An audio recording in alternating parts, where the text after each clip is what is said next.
Candid, captivating, compelling. Welcome to Cannabis Confidential with Dr. Dina. Listen in as Dr. Dina, medical marijuana pioneer and inspiration for the award-winning TV series Weeds, shares never-before-heard stories, chats with cannabis insiders and celebrity friends, and provides invaluable perspective and insight into one of the fastest-growing industries in the world. CannabisRadio.com proudly presents Cannabis Confidential with your host, Dr. Dina. Welcome to Cannabis Confidential. I'm your host, Dr. Dina. Thanks again for joining us today. We have a really exciting show. I have a very close friend of mine coming on today that I have known for over a decade that is so incredibly loyal to this industry and is such a true cannabis weed warrior. So I'm really super excited about that. I have some really interesting news. Today's topic for our theme for the day is going to be prisoners and pot.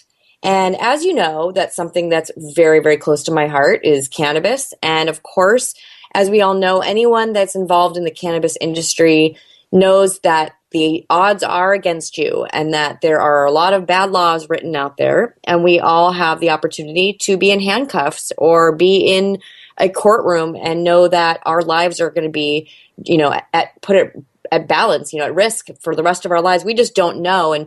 And so this is something that's really dear to my heart. And so activism, when I started in this industry, I knew a few people. I had friends working in the industry and I knew of, the greats and I knew of Jack Herrera and I knew of, Eddie Lepp and I knew of people that had gone to jail or been arrested for cannabis. And it wasn't until I actually started working in the industry did I realize that I was getting to know people that were the next in line going to jail or their friends. And it started becoming closer and closer to me. And before you know it, it was my actual friends going to jail. And I was very concerned, man, this could be me at any minute because really anyone that possesses cannabis could be charged with it. Federally, as we know, they have it as a Schedule I drug. We cannot possess it. They don't really listen to the state's rights, or they haven't in the past, which we're hoping to change. And so, every single person that has used cannabis really needs to look at this and say, the system is broken. It's not working. What are we doing wrong? Do people who, do they belong in jail? People who are using drugs? Maybe we should think about a different way of treating this. And especially when we look at how many people are in prison right now for cannabis-related so-called crimes, whether it's possession or growing or, it costs a lot of money.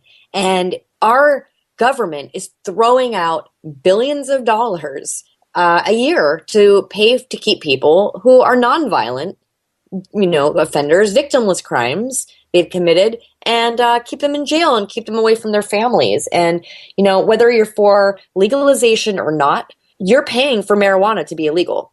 And, according to the FBI, 43.3% of all arrests for drug abuse violations are people who are in possession of marijuana. I mean, that's ridiculous. 6% of all drug abuse violation arrests were for the sale or manufacturing of marijuana.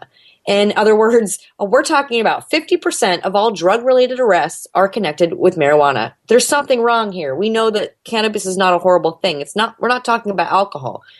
Half the population that's in prison for substance abuse is in prison for cannabis-related crimes.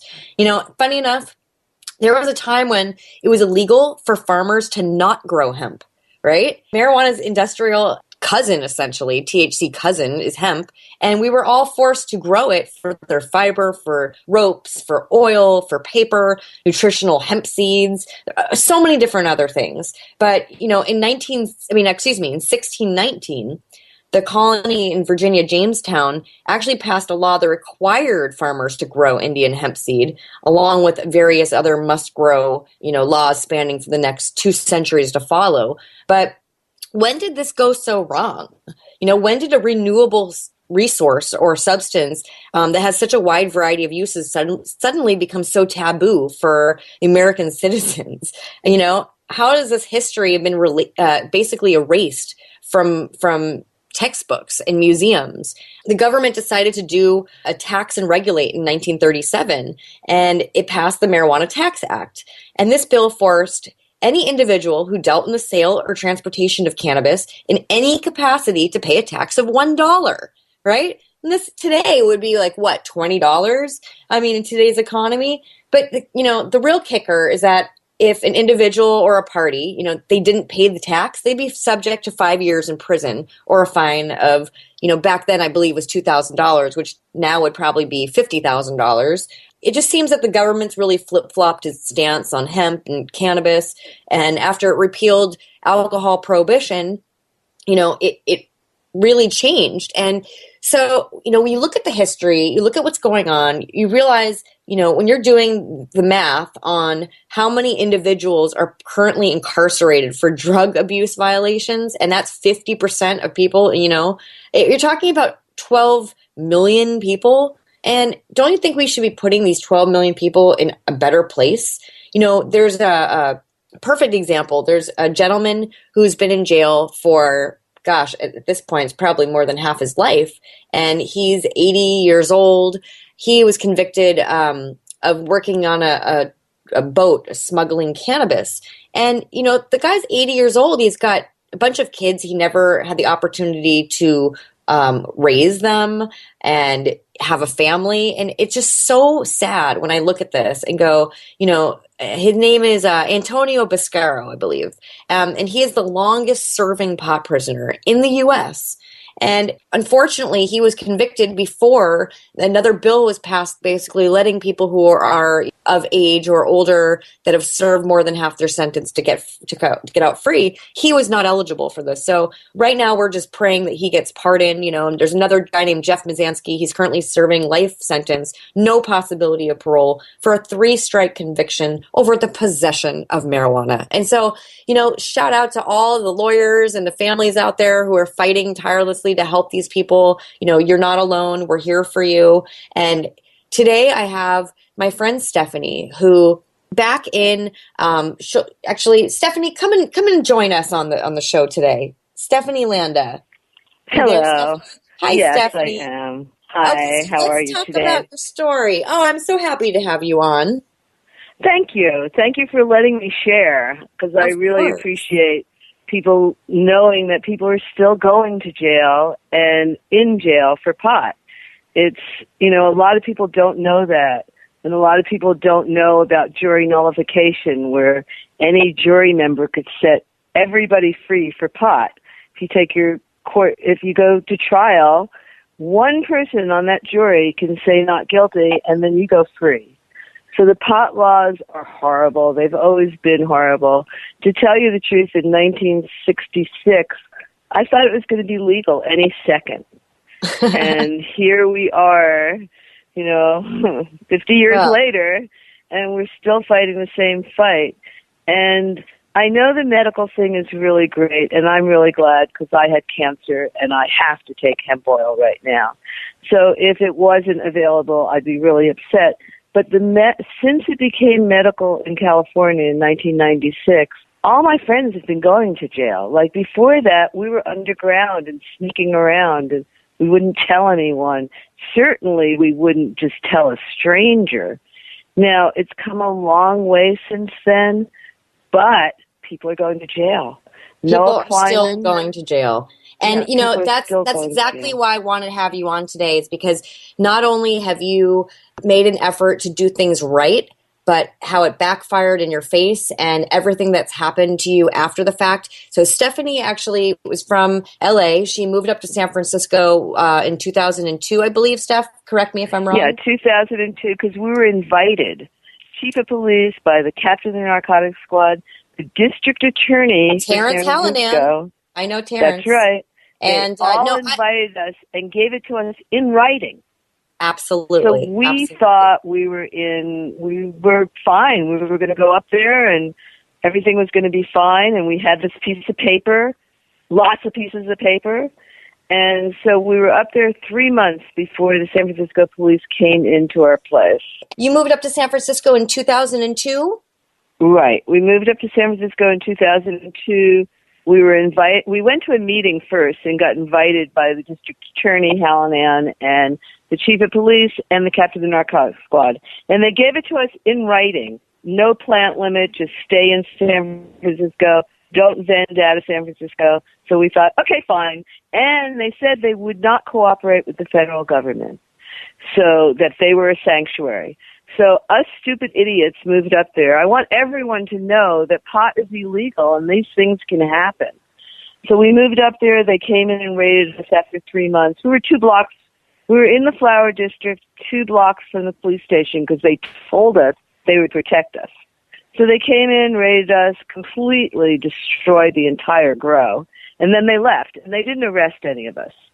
So we all thought, okay, let's move back to L.A. So we all got our things together, moved back to L.A., and 3 weeks later, we were indicted by the big bad feds. And we had to turn ourselves in. And the San Francisco Police Department turned us over to the feds, which happens a lot. They couldn't prosecute us because they told us to do this. And then the feds did prosecute us, and we took a deal. We were advised to take a deal. There was a lot of shaky things happening. But see, I recall from your court case that Chris Conrad, the marijuana expert, counted, 880 root balls, which means you had 880 plants, but the feds were saying that you had like 1,200. 1,200. And so because you were over the 1,000 plant limit, you are now going to be serving more time. 10 to life. That's what they threatened us with. Now, I kept saying, I know there was only 880. We're experts. We do it this way. They can't have any more than that. Okay, I got overvoted. But I did not know that our attorneys, Bill Panzer and Tony Serra's office and David Nick, had actually lied to us. I didn't know that till 2 years later, because Chris Conrad saw us at Alice Margolin's office and said to Allison and I don't understand why you took a deal when there was only 800 plants. I overheard your attorney's making a deal with the U.S. attorney for over 1,000 plants.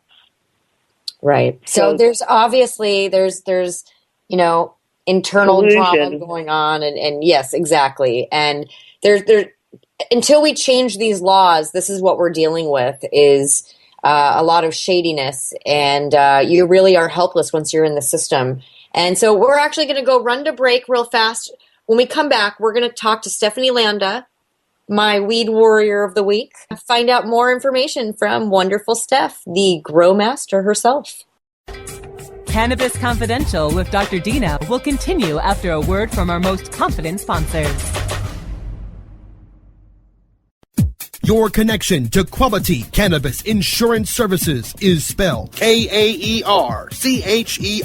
That's Karcher Insurance. We have worked with ventures like cannabis for over 60 years. We're proud to represent over 50 companies with tailor-made cannabis plans for owners just like you to insure your product, your plants, and your pursuits. Kaercher spells out their full-service insurance services ranging from commercial to bonds, to personal, from life to health, and more. Contact the team at KarcherInsurance.com and let our experience work for you. That's Kaercher Insurance.com. Contact Karen and the team at Karcher Insurance at 1-844-421-3560. That's 844-421-3560. Setting fire to the stoner stereotype. Sparking up candid conversations with cannabis researchers, entrepreneurs, and advocates. Educator, author, and advocate Dr. Mitch Earlywine is here to tackle the burning issues. CannabisRadio.com presents a no-holds-barred platform that seeks to redefine and revolutionize the entire scope of the cannabis culture while opening the door for more to join the cannabis crusade. Burning issues, only on CannabisRadio.com. Growing green to generate more green.